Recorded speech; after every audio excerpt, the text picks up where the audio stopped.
করতে হইব, ভোট দিমু, দিলে তো ইয়ারা লাগা জানো। শিক্ষা উন্নয়ন কম, তার লাল ফুলের ফেলাইবার নাই, ফেলাইবারটা দরকার। সকল প্রার্থী আসক, কোনো সমস্যা নাই। আমাদের প্রার্থী সবাই থাকবে, সবাই যদি না থাকে এখানে আর ভোটের দরকার নাই। এক পার্টি হইলে সৌর শাসন আমলে কিন্তু আমরা ভোট দিতে পারি নাই, টোটালি ভোট কেন্দ্রে কিন্তু আমরা যেতে পারি নাই। এবার কিন্তু আমরা তরুণরা সহ আমরা সকলে কিন্তু ভোট দিব, এবং কি ভোটের যে একটা আমেজ, আলহামদুলিল্লাহ সারা বাংলাদেশে কিন্তু এই আমেজটা বিরাজমান আছে। আমরা নির্ভয়ে ভোট কেন্দ্রে যাব, ভোটার অধিকার প্রয়োগ করব। চাই এলাকার উন্নয়ন, রাস্তাঘাট, কালভার্ট, বিশেষ করে স্কুল কলেজ, এগুলোকে উন্নয়নের জন্য আমাদের কাজ যারা করবে তাদেরকে আমরা অবশ্যই ভোট দিব। যে 24-এ বন্যা হয়েছে, বন্যা এখন পর্যন্ত যে বাজের কথা, টাকা হাজার হাজার টাকা যে বাজেট হয়েছে এখন পর্যন্ত আমরা দেখি নাই। এই বাদের আমরা একটা শক্ত অবস্থান দেখতে চাই, যাতে করে ফিনিবাসী 24-এর মতো আর কোনো বন্যা না দেখতে হয়।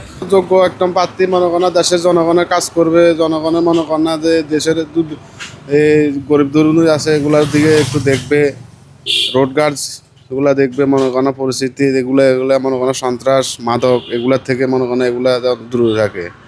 কোমলমতি শিশুগুলা যেন ভালো মতে আগামী ভবিষ্যতের জন্য ইয়া করতে পারে, এটাই আর আগামী প্রার্থীদের উপর আমাদের দাবি। এটা 17 বছর পর যখন গণতন্ত্রের পরিবেশ ফিরে এসেছে, এখন আমরা যে দলই করুক, দলমত নির্বিশেষে সবাই একজোট এবং ঐক্যবদ্ধ হয়ে আমরা যেন এই আগামীর বাংলাদেশকে গণতান্ত্রিক দেশ হিসেবে রূপরেখা দিতে পারি, এবং আমরা যেন কোনো স্বৈরাচার কিংবা ফ্যাসিস্ট বাংলাদেশের ইতিহাসে আর কোনো ন্যাক্কারজনক কোনো ঘটনা না ঘটাতে পারে। আমাদের যেন দুর্নীতি দূর হয়, তারপরে গুম, হত্যা, অবিচার কিংবা মানুষের অধিকার হরণ কিংবা গরিব, আর আমাদের প্রত্যাশা হচ্ছে গরিব দুঃখী সবাই যেন যে একটা যেন তারা সরকারের পক্ষ থেকে যে একটা ভাতা কিংবা যেটা পায়নি